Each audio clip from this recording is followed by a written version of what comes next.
ছাত্র জনতার আন্দোলনকে একেবারে নস্যাৎ করে দেওয়ার আরেকটি চক্রান্ত। এখান থেকে পালিয়ে গিয়ে ভারতে অবস্থান নিয়ে সেখান থেকে বাংলাদেশের যে বিজয় অর্জন হয়েছে জনগণের, সেই বিজয়কে নস্যাৎ করার জন্য আবার চক্রান্ত শুরু করেছে। আজকে অন্তর্বর্তীকালীন সরকারের প্রধান উপদেষ্টা তিনি আমাদের আমন্ত্রণ জানিয়েছিলেন মত বিনিময় করার জন্য।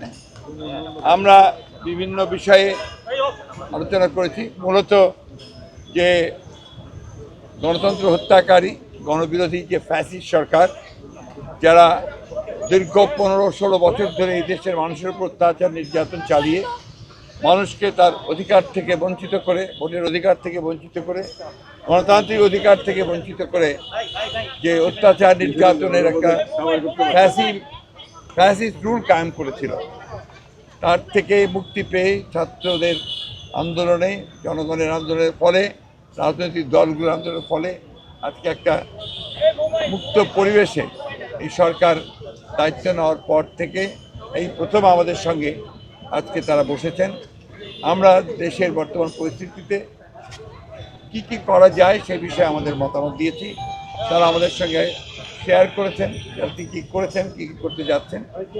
এটাকে এখন আমরা মনে করি যে সরকারকে সহায়তা করা প্রতিটি দেশপ্রেমিক মানুষের একমাত্র পরিবার।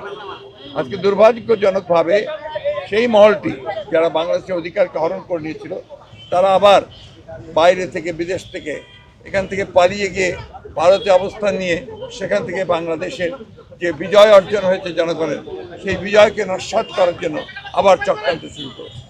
আমরা একটা কথা খুব স্পষ্ট করে বলেছি, এখানে এই যে তথাকথিত আপনার মাইনরিটির ওপরে অত্যাচার নির্যাতনের যে একটা গল্প ফাঁদা হয়েছে, সেই গল্পটা পুরোপুরিভাবে উদ্দেশ্যমূলক এবং বাংলাদেশকে মেলাইন করা, এই সরকারকে মেলাইন করা, ছাত্র জনতার আন্দোলনকে একেবারে নস্যাৎ করে দেওয়ার আরেকটি চক্রান্ত।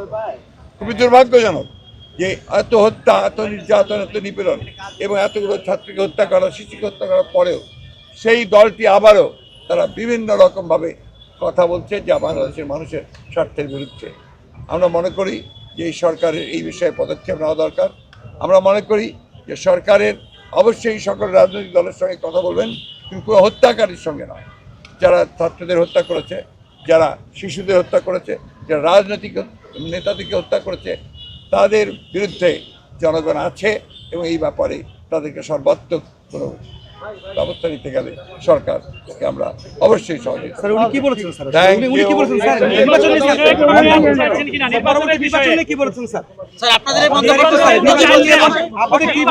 আমরা কথা বলি নির্বাচন নিয়ে, আমরা কোনো কথা বলিনি, কারণ আমরা বলেছি যে, আগেও বলেছি আপনাদেরকে জানেন যে একটা নির্দিষ্ট সময় লাগবেই এই আপনার নির্বাচনের জন্য উপযুক্ত পরিবেশ তৈরি করতে।